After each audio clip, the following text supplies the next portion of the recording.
வணக்கம். மைசூர் பருப்பும் கோஜெட்டும் சேர்த்து நான் எந்த அளவில் என்னென்ன பொருட்கள் சேர்த்து சமைச்சினான்றதை பதிவிட்டிருக்கிறேன். இந்த காய் முழுவதும் நான் சேர்க்கையில் அதில் பாதி காய் தான் எடுத்திருந்தேன். நான் 1/2 கிலோ கூடுதலாக இருந்தது. கொஞ்சத்தை தோலை சீவிட்டும் கொஞ்சத்தை தோலோடையும் சேர்த்து சமைச்சிருக்கிறேன். 1 கப் மைசூர் பருப்பு எடுத்திருக்கிறேன். மைசூர் பருப்பை 2-3 தடவைகள் நன்றாக கழுவி எடுக்க வேணும். பருப்பை நன்றாக கழுவி எடுத்த பிறகு வெட்டி வச்சிருக்கிற காயை சேர்த்துக்கொள்கிறேன். 1/2 தேக்கரண்டி மஞ்சள் தூள், 1 தேக்கரண்டி குழம்புத்தூள், பருப்பு அவிகிறதுக்கு அளவாக தண்ணீர் சேர்த்து மூடி போட்டு பருப்பும் இந்த காயும் நல்லா அவியும் வரைக்கும் விட வேணும்.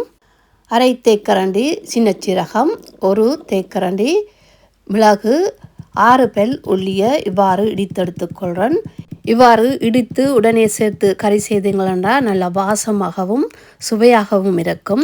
இந்த கறிக்கு தேங்காய் பால் தேவை. அதுக்கு 2 மேசைக்கரண்டி தேங்காய் பால் பவுடர் எடுத்திருக்கிறேன்.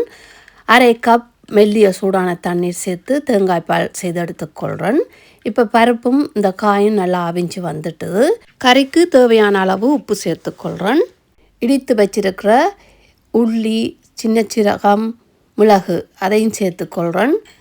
தேங்காய் பாலையும் சேர்த்து நன்றாக கலந்து 5 நிமிடம் அவிய விட்டு கொள்கிறேன்.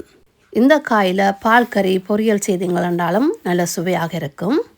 5 நிமிடத்துக்கு பிறகு இப்போ இந்த கறி தயாராகிட்டுது. இறக்கி வச்சுட்டு இதுக்கு தாளித்து சேர்க்க போகிறேன்.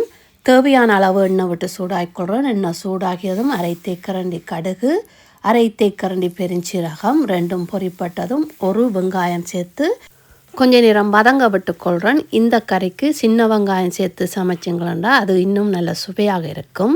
வெங்காயம் ஓரளவு வதங்கி வந்ததும் 5 செத்தல் மிளகாயை சின்னதாக வெட்டி சேர்த்துக்கொள்கிறேன். தேவையான அளவு கறிவேப்பிள்ளை சேர்த்து நன்றாக கிளறி வெங்காயம் ஓரளவு பொன்னிறமாக வரும் வரைக்கும் பொரிய விட வேணும். பூசணிக்காய் கறி செய்முறை பார்க்க விருப்பம்ண்டா என்னுடைய யூடியூப் சேனலில் அப்லோட் பண்ணியிருக்கிறோம். விருப்பமான நீங்கள் போய் பார்க்கலாம். சோறு, ரொட்டி, சப்பாத்தியோடு சேர்த்து சாப்பிட இந்த கறி நல்ல சுவையாக இருக்கும். வெங்காயம் பொன்னிறமாக வந்த பிறகு அடுப்பை ஆஃப் பண்ணிவிட்டு செய்து வச்சிருக்கிற இந்த கறியோடு சேர்த்து நன்றாக கலந்து பரிமாறலாம். இந்த செய்முறை பிடிச்சிருந்தால் நீங்களும் செய்து பாருங்கள். நன்றி.